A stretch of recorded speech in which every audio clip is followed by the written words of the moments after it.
Kali ini kita akan ngobrolin soal seorang tokoh yang luar biasa. Sosok yang berhasil mengubah wajah masyarakat Jawa bukan lewat kekuatan militer, tapi lewat strategi yang brilian, penuh empati dan kebijaksanaan. Dialah Sunan Gresik. Oke, jadi begini rencana kita. Biar kita benar-benar paham kejeniusan Sunan Gresik, kita akan mulai dengan melihat kondisi Jawa sebelum beliau datang, lalu kita bedah pendekatan uniknya yang super lembut itu, setelah itu kita lihat dampaknya yang luar biasa dalam mengubah masyarakat, dan terakhir, warisan apa sih yang beliau tinggalkan sampai sekarang? Sebelum kita bahas strateginya yang keren itu, kita perlu flashback dulu. Kita harus lihat dulu, seperti apa sih panggung yang beliau masuki.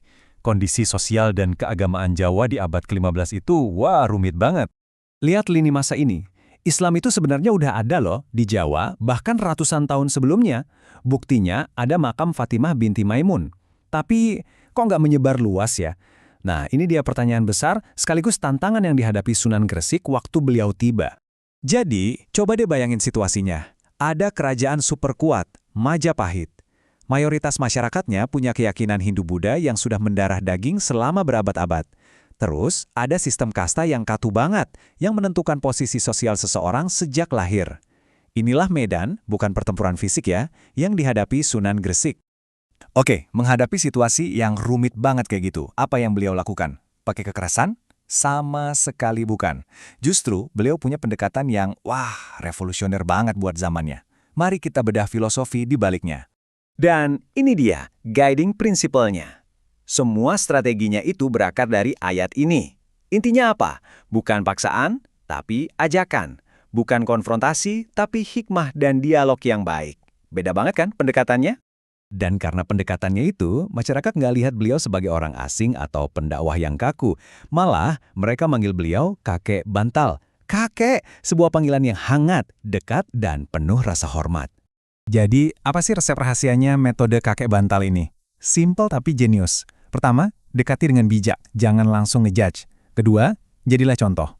Tunjukin akhlak Islam itu kayak gimana sih lewat perbuatan sehari-hari. Ketiga, dan ini kuncinya, bantu dulu urusan perut dan kesehatan mereka, baru yang keempat, kalau udah dekat, jelaskan konsep agama dengan bahasa yang membumi.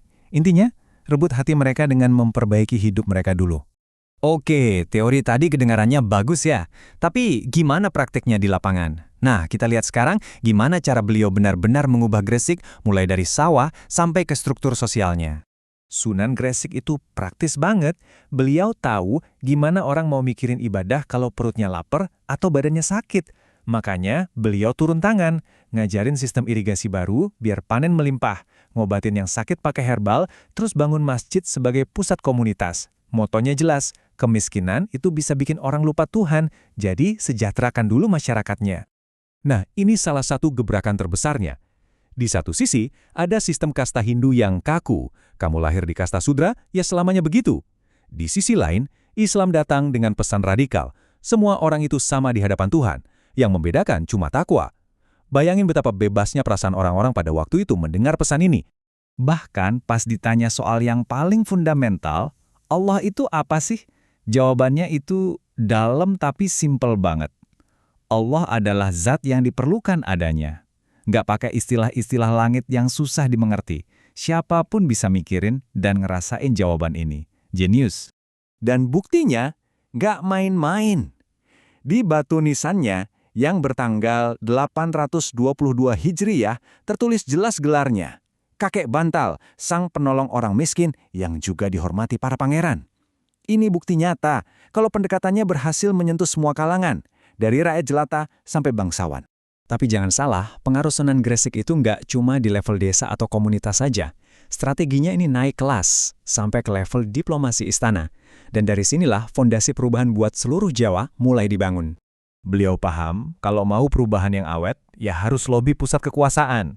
Makanya, beliau bersama Raja Charmain memberanikan diri menghadap Raja Brawijaya dari Majapahit langsung.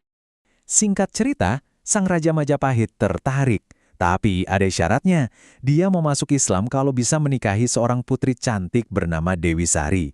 Nah, disinilah prinsip diuji. Dewi Sari menolak. Katanya, keyakinan itu bukan buat barter. Ini menunjukkan kalau misi mereka itu murni, bukan untuk kekuasaan. Sayangnya, sebuah tragedi terjadi. Saat rombongan bersiap pulang, Dewi Sari dan banyak pengikutnya jatuh sakit dan meninggal dunia secara mendadak. Justru karena tragedi inilah, Raja Brawijaya jadi sangat hormat pada Sunan Gresik. Mungkin melihat ketulusan dan kesabaran beliau, akhirnya sang raja bukan cuma mengizinkan, tapi memberikan wewenang penuh pada Sunan Gresik untuk mengelola seluruh wilayah Gresik. Sebuah kemenangan politik yang didapat bukan dari perang, tapi dari duka dan rasa hormat. Dan kejeniusannya nggak berhenti di situ. Lihat soal pendidikan. Dulu kan udah ada sistem Mandala, pusat pendidikan Hindu-Buddha. Apa yang Sunan Gresik lakukan? Beliau nggak hancurin sistem itu, beliau mengadopsi konsepnya. Dibuatlah sekolah berasrama yang kita kenal sekarang sebagai pesantren. Inilah cikal bakal sistem pendidikan Islam yang bertahan sampai ratusan tahun kemudian. Karena semua pendekatan, strategi, dan keberhasilannya inilah, Sunan Gresik dianggap sebagai yang pertama, sebagai bapak dari Wali Songo. Cara-cara beliau jadi semacam blueprint atau panduan bagi wali-wali lain yang menyebarkan Islam di tanah Jawa setelahnya. Jadi, kalau kita renungkan lagi kisahnya, di dunia yang sekarang ini rasanya penuh konflik, apa sih yang bisa kita petik dari seorang pemimpin yang mengubah total sebuah peradaban, bukan dengan pedang atau kekuasaan, tapi dengan empati, dengan kebijaksanaan, dan ya dengan sistem irigasi yang lebih baik?